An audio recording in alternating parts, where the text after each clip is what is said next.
लोकसभा निवडणुका जवळ आलेल्या आहेत आणि शिवसेनेच्या सर्व मंत्र्यांची बैठक बोलवलेली आहे. नेमकी कुठे बोलवली आहे बैठक, कुठे होणार ही बैठक? नाही, काय आहे, ही नियमित बैठक आहे आमची.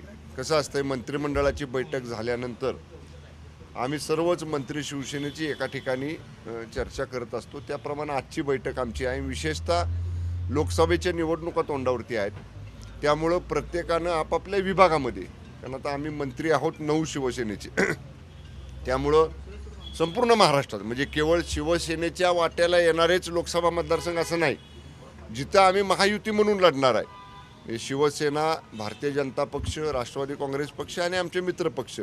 तर त्या अनुषंगानं आता आमची चर्चा आहे की आपण कशा पद्धतीनं त्याच्या अगोदरचे संपर्क दौरे केले पाहिजेत. जे काय आमचे वरिष्ठ नेते जागा वाटप ठरवतील, जागा वाटप ठरवायचा अधिकार आम्ही सगळ्यांनी शिवसेनेच्या वतीनं माननीय शिंदेसाहेबांनी दिलेला आहे. ज्या काही जागा वाटायला येतील त्या ठिकाणचं नियोजन कसं करायचं, या बाबतीतली आमची नियमित बैठक. आणि विशेषतः ज्या ठिकाणी पक्ष संघटनेचं म्हणजे आमचे शिवदूत आहेत, बूथ प्रमुख आहेत, आमचे शाखा प्रमुख आहेत, यांच्या बाबतीतला सुद्धा आढावा आत्ताच्या बैठकीमध्ये आम्ही घेणार आहोत. आमचे ज्या विंग आहेत, म्हणजे विंग आमचे महिला आघाडी आहे, युवा सेना आहे, एसटी कामगार सेना आहे, म्हणजे प्रत्येक मंत्र्यांनी त्या विभागात, समजा आता मी पश्चिम महाराष्ट्रात सातारा, सांगली, कोल्हापूर या 3 जिल्ह्यामध्ये कशा पद्धतीचं नियोजन करायचं त्याची आमची चर्चा आजच्या बैठकीमध्ये आहे. स्टार प्रचारकांची देखील यादी जाहीर केली जाणार आहे. त्याचबरोबर काही मंत्र्यांवर विविध लोकसभा मतदारसंघांची जबाबदारी देण्यात आली आहे. नाही, ही प्राथमिक चर्चा आहे. म्हणजे आम्ही आमचा होमवर्क करतोय मंत्री म्हणून उद्या त्या विभागामध्ये जाताना.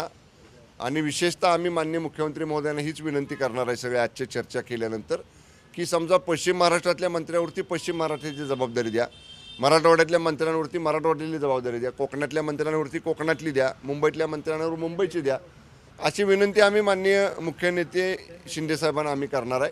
आणि जी काय जबाबदारी साहेब टाकतील, मग एका मंत्र्यावरती 1 लोकसभा टाकतील किंवा 2 लोकसभा, जी काय जबाबदारी टाकतील त्याप्रमाणे त्याची पूर्वतयारी आपली असली पाहिजे. त्या अनुषंगानं आमची चर्चा आहे. शिवसेनेचे मंत्री 9 आहेत आणि एकूण 48 लोकसभा मतदारसंघ आहेत. त्या अनुषंगाने आपण पाहिलं तर मग किती 30 मंत्री आहेत, आमचे आहेत, शिवसेनेचे, राष्ट्रवादी काँग्रेसचे आहेत, भारतीय जनता पक्षाचे आहेत. आम्ही महायुती म्हणून लढणार आहे, त्यामुळे मंत्र्यांची कमतरता नाही. मंत्री आहेत आणि आमचे हे 3 नेते एवढे मोठे आहेत, माननीय दादा, माननीय CM साहेब, शिंदेसाहेब आणि माननीय फडणवीस साहेब, हे तिघंजणच सगळ्या मंत्रिमंडळाची सुद्धा जबाबदारी घेऊ शकतात. एवढे त्यांचं काम फास्ट आहे, एवढं वेगवान आहे. शिंदेसाहेबांकडे जर आपण पाहिलं तर 20-20 तास, 18-18 तास ते काम करत असतात. रात्री 2-2:30 वाजता जरी दौऱ्यावरून आले आणि एखादं शिष्टमंडळ भेटायला थांबलेलं असलं तर रात्री 2-2:30 वाजता सुद्धा त्या शिष्टमंडळाला भेटतात आणि मग ते बंगल्यात जातात. त्यामुळं आमच्याकडे त्याची कमतरता नाही, पूर्ण ताकदीनं आम्ही लढू. आणि एकच सांगेन, पहिल्यापासून जे आम्ही सांगतोय ना, 45+ म्हणजे माननीय मोदी साहेबांना 3ऱ्यांदा पंतप्रधान करण्यासाठी महाराष्ट्रातनं महायुती सरकारचे 45+ खासदार निवडून आणायचे, त्या अनुषंगानाची आमची पूर्ण तयारी झालेली आहे. लोकसभा निवडणुकीचं बिगुल वाचलेलं आहे. सकाळी पवार साहेबांनी गंभीर आरोप केलेले आहेत की ईडी, सीबीआय आणि आयटीचा धाका, ईडी, सीबीआय, आयटीच्या धाकाच्या निवडणुका होताना यापूर्वी कधी पाहिल्या नव्हत्या, म्हणून कसं पाहता? नाही, असं कुठं दिसतंय चित्र? ईडी, सीबीआय किंवा कोणाच्या धाकामध्ये निवडणुका कधी होत नसतात. निवडणुकीची प्रक्रिया सुरू झाल्यानंतर त्याच्यावरती पूर्ण नियंत्रण हे केंद्रीय निवडणूक आयोगाचं असतं.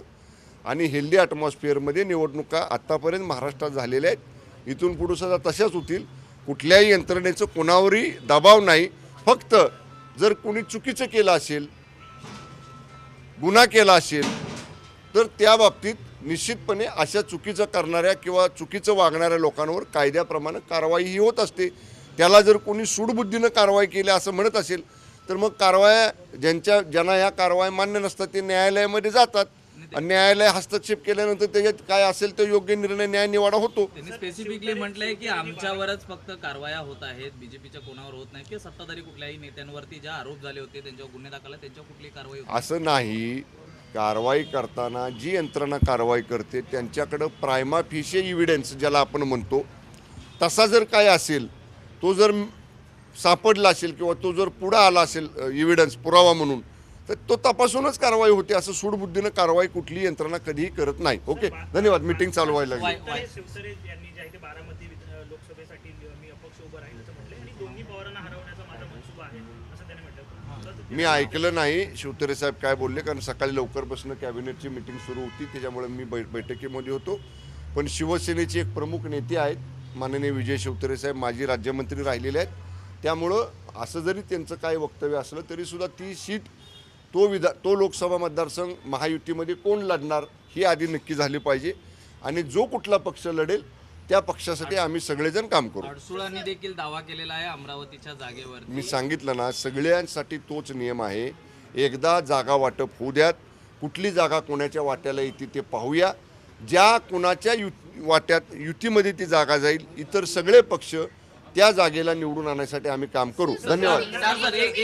नाही, मीटिंग चालू हो रही. सर एक महत्त्वाचा प्रश्न आहे. Santosh Bangar Thank you. यांचा जो संतोष बांगरांचा व्हिडिओ व्हायरल होतोय अश्लील हावभाव करतानाचा, याचा कुठेतरी परिणाम हा कायमच सत्ताधारी पक्षावर होताना पाहायला मिळत आहे. तुम्ही काय समज वगैरे दिली जाणार आहात का ज्येष्ठ नेते म्हणून? नाही अडचणी वाढण्याची अडचणी वाढण्यापेक्षा सर्वच लोकप्रतिनिधींनी सभ्यतेचं वर्तन करणं गरजेचं आहे, आवश्यक आहे.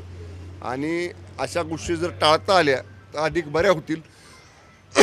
निश्चितपणे विधिमंडळातले आमचे सहकारी आहेत संतोष बांगर साहेब, त्यांच्याशी मी चर्चा करेन आणि अशा गोष्टी टाळल्या पाहिजेत किंवा न केल्या पाहिजेत अशा बाबतीत त्यांना मी निश्चितपणानं सांगेन. लोकसभा को लेकर जो है